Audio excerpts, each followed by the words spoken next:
नमस्कार, मी पूजा खेडकर. हाय करा हाय. आपल्या कोकण डायरी यातीलच हा आपला केशवराज मंदिराचा व्हिडिओ मी तुमच्यासाठी घेऊन आले आहे. चला तर मग माझ्यासोबत या व्हिडिओ मार्फत तुम्हाला मी केशवराज मंदिराच्या दर्शनाला घेऊन जाते आणि तिथला निसर्ग सौंदर्य तुम्हालाही अनुभवायला मिळेल अशी आशा करते.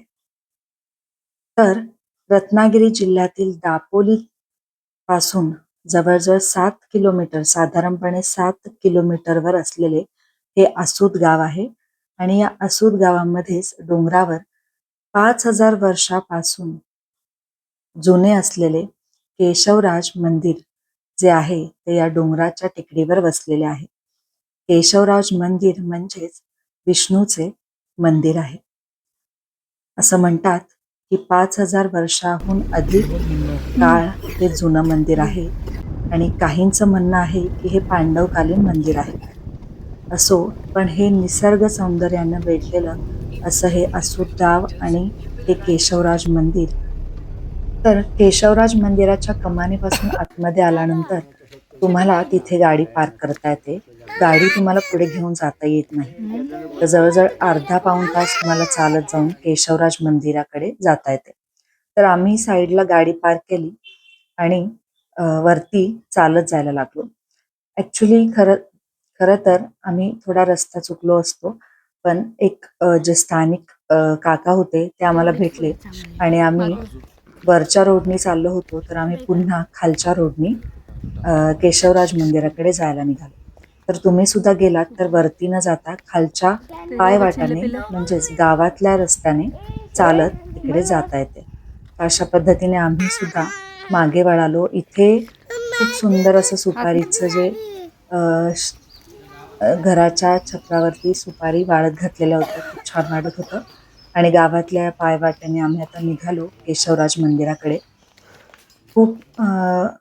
खूपच म्हणजे शांत वाटत होतं आणि मी व्हिडिओ म्यूट केलेला नाहीये कारण मला तुम्हाला तो अनुभव द्यायचा आहे की तिथल्या पक्ष्यांचे आवाज, रस्त्यावरनं चालताना जो पालापाचोळ्यांचा होणारा आवाज, त्या निसर्गामध्ये जो पक्ष्यांचा चिवचिवाट, किलबिलाट जो आवाज आहे तो तुमच्यापर्यंत पोहोचावा यासाठी मी व्हिडिओ सुद्धा म्यूट केला नाहीये. तिथेच काही घरं आहेत आणि त्या घराच्या तिथूनच पुढे केशवराजला जायला रस्ता आहे. आणि आमचं नशीब इतकं चांगलं की आम्ही अशा वेळी गेलो की तिथे चिटपाखरूही नव्हतं. त्यामुळे या निसर्ग सौंदर्याचा आम्हाला पुरेपूर आस्वाद घेता येत होता. कारण तिथे कोणीही नव्हतं. आमच्याशिवाय तिथे कोणीच नव्हतं. फक्त पक्ष्यांचा आवाज, झाडाचा आवाज, पालापाचोळ्याचा आवाज आणि फक्त आम्ही जे पायवाटेने चाललो होतो, आमच्या चालण्याचा आवाज तिथे येत होता. बाकी तिथे कोणीच नव्हतं आणि खरंच खूप अनुभवण्यासारखं होतं. तुम्ही पाहू शकता आजूबाजूला नारळाच्या, सुपारीच्या पोफळीच्या बागा आहेत आणि खूप सुंदर असं हे दृश्य होतं. तिथून जे चाललो आहोत आम्ही, आजूबाजूला सगळीकडे सुपारीच्या बागा आहेत, नारळाच्या बागा आहेत आणि या खाजगी बागा आहेत. म्हणजे हे केशवराज मंदिर आणि हा परिसर हा सुद्धा पूर्णपणे खाजगी आहे. हा जो केशवराज मंदिराचा परिसर आहे तो सरकारी नसून पूर्णपणे खाजगी आहे. तर इथे हा परिसर सरकारी नसून खाजगी आहे आणि इथे दापके, देपोलकर अशी घरं आहेत, अशी लोक आहेत आणि यांची घरं सुद्धा साधी पण स्वच्छ शेणाने सारवलेली आणि छान टुमदार अशी घरं आहेत आणि इथे तुम्हाला जेवणाची सुद्धा सोय होऊन जाते. तर हे जे मंदिर आहे आणि हा जो परिसर आहे तो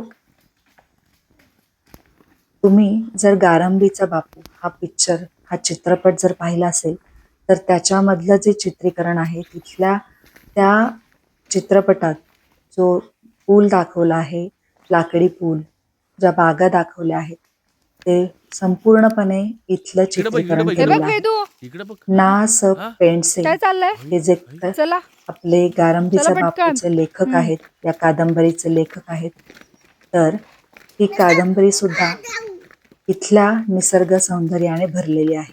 इथलंच वर्णन त्या कादंबरीमध्ये आहे आणि त्या गारंबीचा बापू त्या चित्रपटाचं जे काही चित्रीकरण आहे ते इथंच झालेलं आहे. तर तुम्ही इथून आता जाताना तुम्हाला 51 मातीच्या पायऱ्या, दगडी पायऱ्या उतरून खाली जावं लागतं. त्यानंतर इथे नदी लागते. आजूबाजूला जमिनीतून वाहणारे पाण्याचे झरे सुद्धा आहेत. नारळाच्या पोपळीच्या बागेमध्ये छोटे छोटे छान झरे जुळजुळ वाहताना त्याचा आवाजही आपल्याला अनुभवायला मिळतो. तर अशा 51 या दगडी मातीच्या पायऱ्या खाली उतरून गेल्यानंतर आपल्याला पुढे नदी लागते आणि नदीवर एक लाकडी पूल होता आधी जुना. आता त्याच्या जागी स्थानिकांनी दुसरा पूल तिथे सिमेंटचा बांधलेला आहे. तर हा जो पूल आहे तो पार करून पुन्हा 150 पायऱ्या चढून तुम्हाला केशवराज मंदिराकडे जाता येते. तर अशा पद्धतीने पहा, इथे त्या सुपारीच्या बागेच्या मधोमध झरे वाहताना दिसत आहेत. आता आम्ही या पायऱ्या उतरून खाली आलेलो आहोत. तर इथे तुम्हाला दिसतील की इथे किती छान स्वच्छ पाण्याचे झरे आहेत. एकदम मंद शांत असे वाहत राहणारे झरे इथे पाहायला मिळतात. आणि हे निसर्ग सौंदर्य खरंच अनुभवण्यासारखं आणि पाहण्यासारखं आहे. कोकणात गेल्यानंतर फक्त समुद्र आणि मासे किंवा एन्जॉयमेंट नाही, तर कोकणामध्ये पाहण्यासारख्या अशा कितीतरी गोष्टी आहेत ज्याचा तुम्ही अनुभव घेऊन समाधान मिळवू शकता. त्यातीलच हे एक केशवराज मंदिराचं निसर्ग सौंदर्य. तर इथून चालू होतो सिमेंटचा पूल, नदीवरून जातो तो. तर हे नदीचं दृश्य सुद्धा खूप छान वाटतं पाहण्यासाठी. पाणी आता कमी असलं तरी सुद्धा हे जे असूद गावाचा जो परिसर आहे इथे 12 महिने थंड पाण्याचे झरे वाहत राहतात.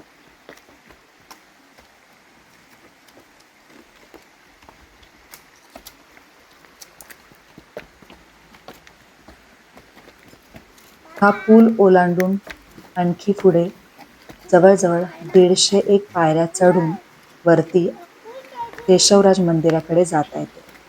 माझी मुलं लहान असल्यामुळे आणि इतकं चालू शकत नसल्यामुळे आम्ही तिथूनच रिटर्न फिरलो. पण माझी खूप इच्छा होती की मंदिरापर्यंत जावं, पण मुलांमुळे मी अर्धवटच गेलो. पुलापर्यंतच आम्ही गेलो आणि तिथून रिटर्न फिरलो.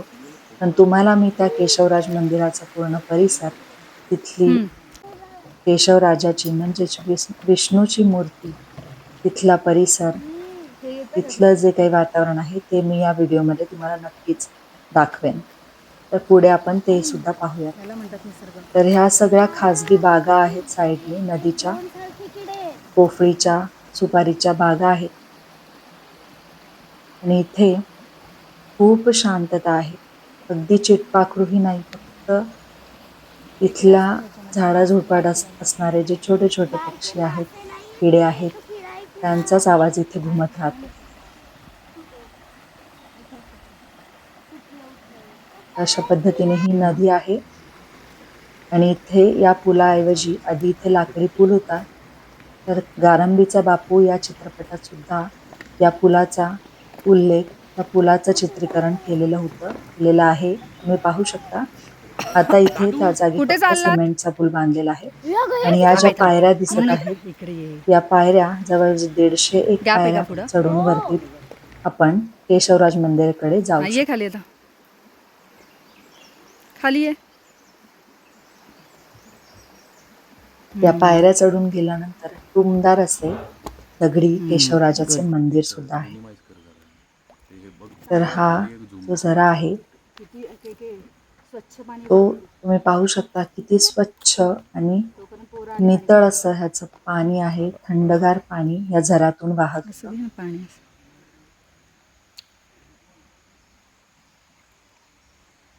असं वाटत होतं की इथेच थांबून राहावं आणि त्या निसर्गाचा आस्वाद घ्यावा.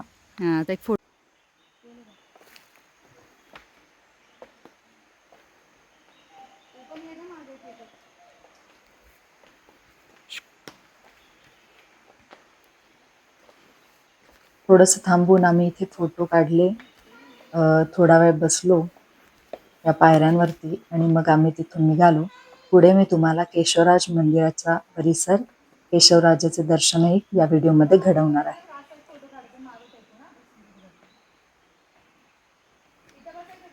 केशवराज मंदिर म्हणजेच विष्णूचे मंदिर आहे, जे की म्हटलं जातं की 5000 वर्षापूर्वीपासूनचं ते मंदिर आहे.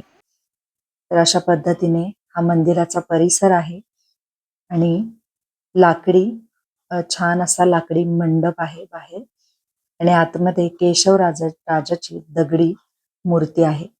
काळ्या रंगातली दगडी मूर्ती आहे आणि इथेच काळ्या दगडामध्ये बांधलेले गोमुख सुद्धा आहे, ज्यातून 12ही महिने थंड आणि स्वच्छ चविष्ट असं पाणी वाहत असतं. या पाण्याचा उगम जिथून होतो तिथपर्यंत आपण जाऊन जिथे त्याचा उगम आहे तिथून तुम्ही त्याचा आस्वाद घेऊ शकत होतात. तिथे जाऊन तुम्ही पाहूही शकत होतात. अशा पद्धतीने केशवराजाची एक छानशी सुंदर अशी काळ्या दगडातली मूर्ती तिथे आहे, म्हणजेच विष्णूची मूर्ती आहे. तर अशा पद्धतीने आम्ही तिथून परत फिरलो. थँक्यू.